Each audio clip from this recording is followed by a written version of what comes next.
மணிப்பூர் அவமான சம்பவம் தொடர்பாக ஒரு மாதத்திற்கு முன்பே தேசிய மகளிர் ஆணையத்தில் புகார்.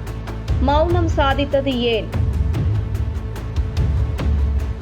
மணிப்பூரில் இரு பெண்கள் நிர்வாணமாக ஊர்வலமாக அழைத்து செல்லப்பட்ட சம்பவம் தொடர்பாக தேசிய மகளிர் ஆணையத்திடம் ஜூன் 12ஆம் தேதியே புகார் அனுப்பப்பட்டுள்ள நிலையில் அந்த அமைப்பு இந்த விவகாரத்தை மறைத்து வைத்திருந்தது தெரியவந்துள்ளது.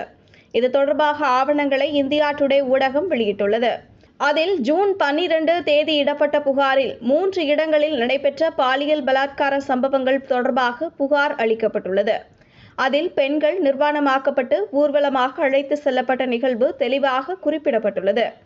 2 சமூக ஆர்வலர்கள் மற்றும் வட அமெரிக்காவைச் சேர்ந்த குக்கி பழங்குடியின செயற்பாட்டாளர் ஒருவர் என 3 பேர் பாதிக்கப்பட்ட பெண்களின் குடும்பத்தினரிடம் பேசி விவரங்களை சேகரித்துள்ளனர்.